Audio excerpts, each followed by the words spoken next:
Unfortunately, my slides are not available. This is a copy of the technical report. I guess the slides can be made available another time. So I'll just speak without slides.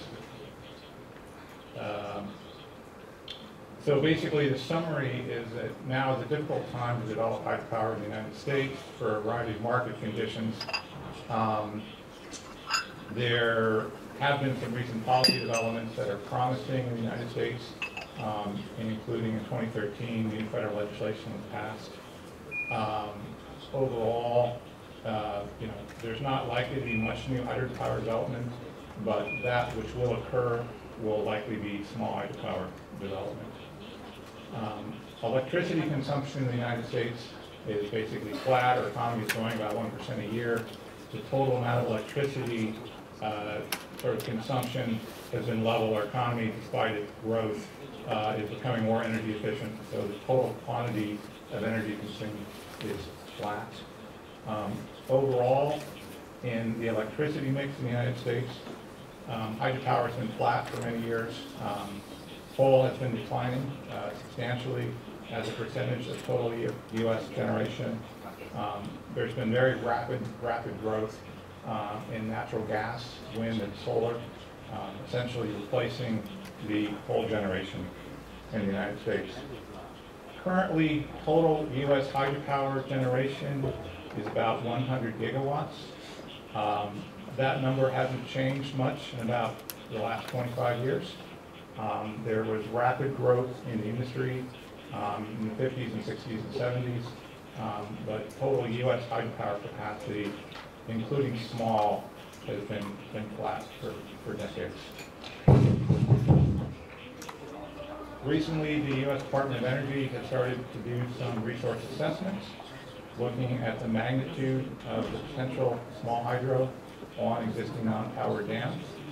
There are about 80,000 dams in the United States.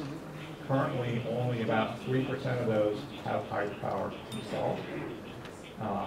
There's also substantial opportunity on existing conduits, pipelines, and canals.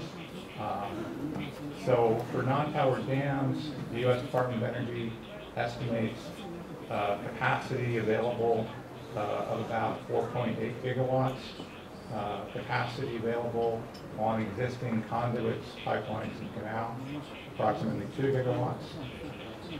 The barriers to small hydropower are substantial, including permitting times and costs. Typically, for small hydropower development on an existing non-power dam, it's not unusual to see times of 5, 7, 10 years to receive a federal license to develop on an existing non-power dam.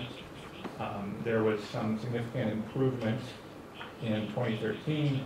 The Hydropower Regulatory Efficiency Act, it created a new process to make it possible to complete federal approval in about 60 days.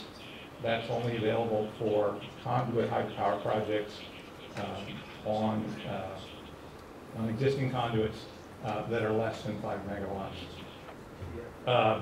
29 U.S. states have a renewable energy requirement. For example, the state of California has a requirement that 50% of California's electricity will be renewable by the year 2030. In most state renewable requirements, small hydropower is an eligible type of renewable generation, typically not large hydropower. Some states are also developing policies specifically to promote small hydropower. I've done a lot of work in Colorado. The state of Colorado makes available 2% financing for a term of 30 years. That has proven to be a very effective state policy to promote new developments. Actually, some of my clients are developing hydropower projects in less than 10 megawatts using Chinese turbine generator equipment quite successfully. There are obviously some important pending political changes that will potentially impact the outlook for future hydropower development. Foremost being, of course, the U.S. election. which is 1 week from today. The two candidates have very different points of view on climate change. Hillary Clinton has sort of agreed to support and implement the Paris climate change agreement. Her opponent has not. So we'll know in 1 week how the U.S. election turns out. And we're happy to answer any questions. Thank you. Thank you very much, Mr. Johnson. Yeah, please maybe just stand here because you have a couple of minutes for discussion. I just give you opportunity since you know we cannot do maybe some communication problem because you put PDF file here, not PPT. So, but anyway, clear enough from your presentation. But now I just give an opportunity to the audience who have a question to Mr. Johnson. Please. Yes, please. Yeah. From Austria. Please introduce yourself. My name is Peter Matt from Austria. Okay. Please. Can you translate? My name is Peter Matt from Austria. I'm a representative from a hydropower plant organization. Now, my question is you said in California you have nearly 50% of renewables. No, that's the target. Is 50% renewable energy by the year 2030. 2030. Yeah. So, because my question would be how to manage the residual load between the renewables and also the demand. I think that will be a challenge for the future. That's a great question. So the answer is that is one of the reasons why there is an expectation that there will be additional construction of pumped hydro to manage intermittent renewables in California.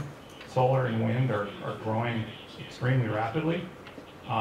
Surprisingly though, what's happened in response to the solicitations that have gone out from the utilities requesting energy storage, the most successful respondents have been batteries. So Southern California Edison, large utility in Southern California, just signed a large contract with Tesla to purchase large amounts of battery storage. And so I think it's an open question is so which technology will address the load intermittency of the large renewables coming online. Obviously, there are economic mechanisms that could be applied. Right now, time of use rates don't apply to all customer classes, but I think most people expect that once time of use rates are applicable to everyone, economic factors may sort of have the desired effect to level out the load as well. Thank you. Okay, we still can have one more question. Okay. Introduce yourself, please. Thank you, sir. I am from the Beijing-based China Water and Power Press, a very specialized publishing house. My question is, could you give a brief introduction to your company, energy company, your company? Could you give a brief introduction?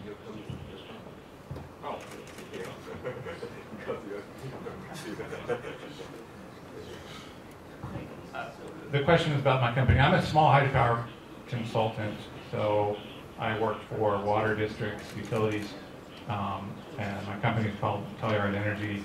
I also have recently become active in policy consulting, so I've been a consultant for the Oak Ridge National Laboratory, National Renewable Energy Laboratory, and then I put together the Small Hydropower in the United States report for Oak Ridge National Laboratory. So I'm a small consulting company, happy to talk to anyone about the services. Thank you. Okay, thank you again. Thank you, Johnson. Thank you.